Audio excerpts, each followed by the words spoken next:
क्योंकि फोन सब सुन रहा है। और ये बात कोई नई नहीं है, आप और हम सब अनुभव कर चुके हैं कि आपका हमारा फोन ऐसा लगता है कि हमारी बातें सुन रहा है, क्योंकि हम जो बात करते हैं उससे रिलेटेड फीड्स, एडवर्टाइजमेंट, पोस्ट सब धीरे धीरे अपीयर होने लगते हैं। और ये बात काफी समय से आपके और हमारे जहन में है, लेकिन अब धीरे धीरे कर कर इसकी सच्चाई बाहर आ रही है। एक और कंपनी ने कहा है कि हाँ, ऐसा होता है, फोन सुना जाता है, उसके आधार पर एडवर्टाइजमेंट दिखाए जाते हैं। और फोन क्या सुना जाता है? आपकी सारी बातें, आप जो भी बात। तो हमने जैसे परमिशंस खुद ही दे दी है माइक्रोफोन की भी। दूसरी चीज जो ये है कि वो ये जो कंपनीज है ना, ये भी बहुत कोई कम चालू नहीं है। ये लोग क्या करते हैं, ये आपको है ना कुछ ऐसे इंसेंटिव देते हैं जिससे आप उनको बाकी परमिशन दे सके। जैसे फॉर एग्जांपल अगर आप एसएमएस की बात ले लें, अभी उन्होंने आपके दिमाग को ऐसे बना दिया कि आप एक 6 डिजिट का कोड याद रखना भी आपके लिए मुश्किल कर देते हैं। वो उनको लगता है कि क्या जरूरत पड़ी है, आप हमको एसएमएस का एक्सेस दे दीजिए, हम खुद ही पढ़ लेंगे कोड और खुद ही डाल देंगे। हम भूल जाते हैं कि उस टाइम पे जब हम उनको उस चीज का एक्सेस दे रहे हैं तो वो हमारे सारे एसएमएसेस, जैसे मुझे तो मेरे इंपॉर्टेंट एसएमएसेस भी आते हैं कि मेरा बैंक में आज इतना बैलेंस है। रोज बैंक अपने को बैलेंस बताता रहता है। तो ये रही दूसरी चीज जिसके कारण ये होता है। तो अभी जैसे आप देखोगे तो एक बहुत ही पॉपुलर हमारा फूड डिलीवरी ऐप वाला है, उन्होंने क्या किया हुआ है, उन्होंने बोला है कि अगर आपको कुछ इंस्ट्रक्शंस देने का है जो फूड डिलीवर करने को आ रहा है, तो आप ये माइक्रोफोन से मतलब बात करके एक मैसेज छोड़ सकते हैं, वो उसको सुनाई देगा। एसेंशियली वो क्या बोल रहा है कि आपका माइक्रोफोन का एक्सेस मेरे पास ऑल द टाइम रहेगा। और इसके लिए जब आप, क्योंकि लीगल है, अगर यहां पर किसी के ऊपर कोर्ट केस है, आप बिना रोने वाले यीशु मसीह के नाम में आमीन। आप जीतोगे हर मुकदमा, आप जीतेंगे यीशु मसीह के नाम में।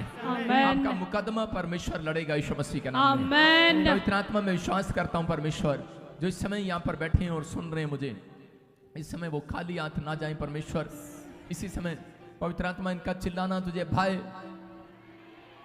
इनका हालेलुया बोलना भाई, इनका हाथ हिलाना तुझे पसंद आए परमेश्वर।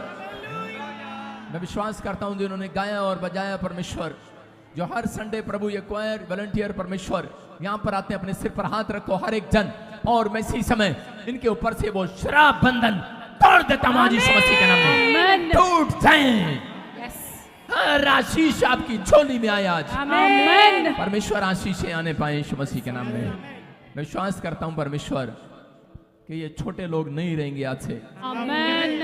ये मल्टीप्लाई हो, इनका फाइनेंस मल्टीप्लाई हो। आमीन। इनके काम खुले यीशु मसीह के नाम में। आमीन। आमीन।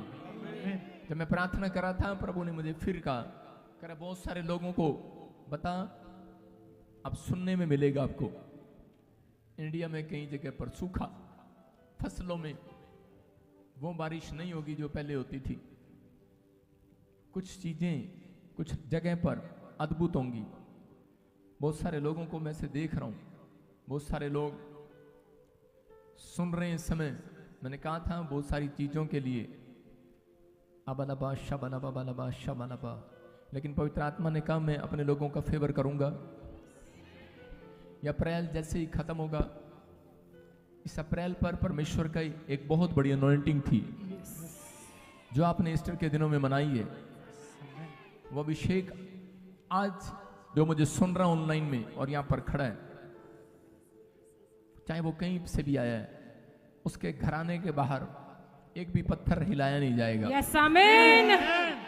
एक भी कीटाणु छोड़ा नहीं जाएगा वायरस का। आमीन। आप मेरे कोर्ट वर्ड में इस प्रोफेसी को सुन लो। यस। कई जगह पर भूकंप, कई जगह पर वायरस से लोग प्रॉब्लम में जा रहे हैं, लेकिन इस बार ऐसा लॉकडाउन नहीं लगेगा आपको। लेकिन कह रहा हूं कि जगह जगह जो लोग बुखार से पीड़ित हैं, गले से परेशान हैं, आजाद हो रहे हैं वो यीशु मसीह के नाम में। परमेश्वर सुरक्षा दे रहा अपने लोगों को। आपके सिर का एक भी बाल बांका नहीं होगा। आमीन। आत्मा कहता है अपने लोगों को विश्वास करना है। बहुत सारे लोग इन चीजों में तड़पेंगे।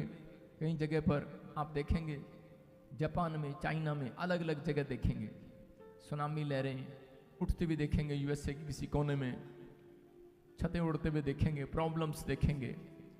कहीं देश आपस में लड़ने के लिए तैयार हो जाएंगे। कहीं देश कहेंगे 2024 में भी हम इंडिया को मार देंगे। मैं कह रहा हूं लेकिन झगड़े बढ़ जाएंगे, लेकिन परमेश्वर जिस देश के लिए तुम प्रार्थना करते हो, जहां पर रहते हो, उसके लिए प्रार्थना करो। परमेश्वर आपको सुरक्षित रखेगा यीशु मसीह के नाम में। बोलो आमीन। अपने हाथों को उठाओ। तो सबको जय मसीह की। God bless you. परमेश्वर आपसे बहुत प्यार करता है।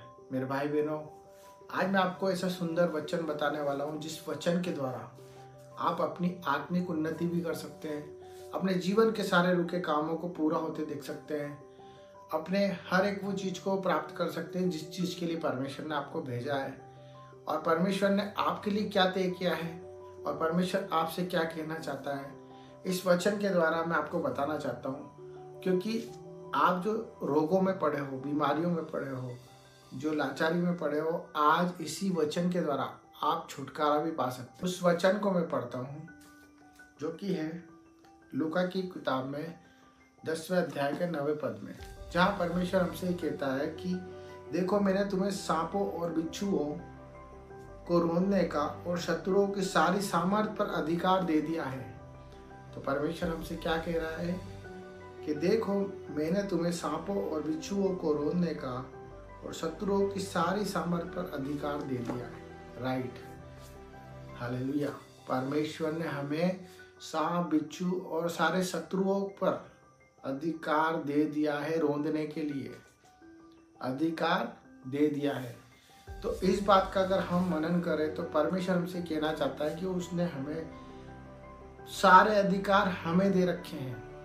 अगर हम वचन से घोषणा करेंगे अपनी उन परेशानियों के लिए, उन बीमारियों के लिए, उन कर्जों के लिए, उन लाचारी के लिए, उन जीवन में रुके हुए कामों के लिए, अगर हम उन शत्रुओं के लिए, उन बिच्छुओं के लिए, उन सांपों के लिए जो आपके कामों को रोक रहे हैं, आप घोषणा करें इस वचन के अनुसार, आप आत्मिक आशीष के साथ साथ अपने बंद दरवाजे भी खुलते देखेंगे, क्योंकि परमेश्वर ने आपके लिए सारे द्वार खोल रखे हैं। उसने पहले ही जगत से ऐसा प्रेम किया कि अपने इकलौते पुत्र को दे दिया, और उस पुत्र के साथ साथ हमें अधिकार भी दिया है। अगर आप अधिकार को नहीं जानेंगे तो आप पीछे ही रह जाएंगे। आप मसीह होने के बाद भी मसीह नहीं कहलाएंगे, क्योंकि शैतान आप पे अधिकार रखेगा। मेरे भाई बहनों, उसको अधिकार मत करने दो। उसका कोई अधिकार नहीं है हम लोगों के ऊपर, हमारे शरीर के ऊपर। हमारे ऊपर केवल एक ही का अधिकार है, वो सच्चा परमेश्वर।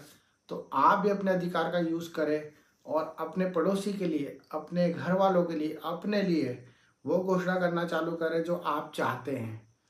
आप जो चाहते हैं वही आपके लिए होगा, क्योंकि परमेश्वर का वचन ये कहता है कि जैसा तेरा विश्वास वैसा तेरे लिए होगा।